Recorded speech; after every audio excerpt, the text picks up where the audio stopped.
পোড়াবাড়ির চমচমের ইতিহাস প্রায় ২০০ বছরের পুরনো। ১৯-২০ শতাব্দীর মাঝামাঝি সময়ে আনুমানিক ১৮৬০ সালের দিকে ভারতের উত্তরপ্রদেশ থেকে দশরথ গৌর নামক এক ব্যক্তি টাঙ্গাইলের পোড়াবাড়িতে এসে বসতি স্থাপন করেন। তিনি ছিলেন একজন দক্ষ কারিগর এবং তিনিই প্রথম এই বিশেষ ধরনের চমচম তৈরি শুরু করেন। পোড়াবাড়ি চমচমের স্বাদের পেছনের প্রধান কারণ হিসেবে ধরা হয় ধলেশ্বরী নদীর পানি। তৎকালীন সময়ে ধলেশ্বরী নদীর পানি ছিল অত্যন্ত স্বচ্ছ এবং এর খনিজ উপাদান মিষ্টি স্বাদের এক অনন্য মাত্রা যোগ করত।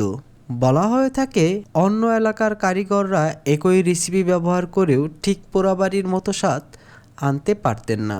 বর্তমানে এখন আছি টাঙ্গাইল পোড়াবাড়ি মিষ্টিপুট্টিতে। আসলে চাচির দোকানে যাব, তার জন্য আসছি। তো এখানে এখন বর্তমানে যেখানে আছি এটা হচ্ছে নদীর উপর, নতুন ব্রিজ করা হয়েছে। তো আমরা কিছুক্ষণের মধ্যে হচ্ছে চাচির দোকানে যাব। এখানকার মিষ্টি নাকি খুব সুস্বাদু, আর এখান থেকে হচ্ছে টাঙ্গাইলের পোড়াবাড়ি মিষ্টি নামটি ছড়িয়েছে। পোড়াবাড়ি নামের পেছনের একটি প্রচলিত লোককথা আছে। বলা হয় এক সময় মিষ্টি তৈরির সময় কোনো এক কারিগরের ঘরে বা কারখানায় আগুনে পুড়ে গিয়েছিল। সেই থেকে এই গ্রাম ও বাজারের নাম হয়ে যায় পোড়াবাড়ি। আর এখানকার তৈরি চমচমের বাইরের দিকেও কিছুটা পোড়া ইটের রঙের মতো হওয়ার নামের সাথেও এক চমৎকার মিল খুঁজে পাওয়া যায়। আমার দাদা শ্বশুরে করতো, আমার স্বামী করতো, এখন আমার ছেলে করে।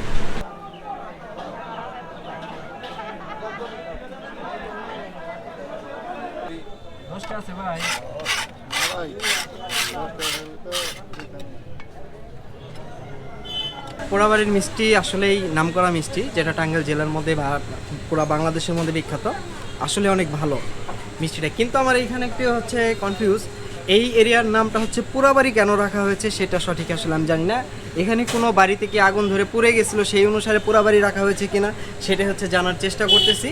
আগে বান পুইরা গেছিল সেই রকে, আবার এদের নাকি ওই ঘর পুইরা গেছে, এই নতুন করে আবার ঘর দিছি। ব্রিটিশ আমলে পোড়াবাড়ির ছিল একটি গুরুত্বপূর্ণ নৌবন্দর। ধলেশ্বরী নদী দিয়ে বড় বড় স্টিমার ও লঞ্চ চলত। সেই সুবাদে দেশে বিদেশের মানুষের কাছে এই মিষ্টির খবর ছড়িয়ে পড়ে। জমিদার ও নবাবদের ভোজের তালিকায় পোড়াবাড়ির চমচম ছিল বাধ্যতামূলক।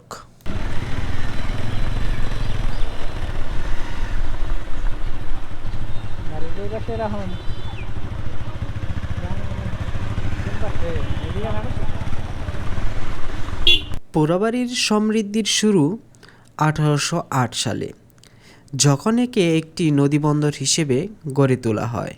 ব্রিটিশ আমলে ধলেশ্বরী নদী ছিল যাতায়াতের প্রধান পথ। ঢাকা ও কলকাতার মধ্যে চলাচলকারী বড় বড় সওদাগরি স্টিমার, লঞ্চ ও কার্গো জাহাজ পোড়াবাড়ির ঘাটে ভিড়ত। এই নৌবন্দরের কারণেই দূর দূরান্তের মানুষের কাছে এই মিষ্টির খবর পৌঁছে যায়। পোড়াবাড়ি চমচম শুধু টাঙ্গাইল নয়, পুরো বাংলাদেশের মধ্যে নামকরা। লোকমুখে শোনা যায় বা লোকমুখে প্রচলিত আছে যে ধলেশ্বরীর এই বিশেষ পানির গুণেই চমচমের স্বাদ তুলনীয় হয়।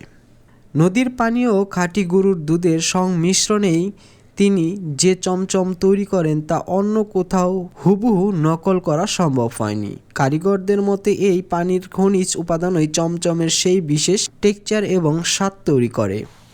কালের সাক্ষী হয়ে এখনও দাঁড়িয়ে আছে টাঙ্গাইলের সেই পুরাতন জমিদার বাড়ি। আমরা এখন আছি বর্তমানে হচ্ছে টাঙ্গাইলের সেই পোড়াবাড়ি। টাঙ্গাইলের চমচম এবং নতুন ব্রিজ আর এই জমিদার বাড়ি বিকালে ঘোরার জন্য পারফেক্ট একটি জায়গা। এই জায়গায় এসে বিকালটা খুবই আনন্দদায়ক হলো এবং আমার সাথে আরও এসেছে দুইজন।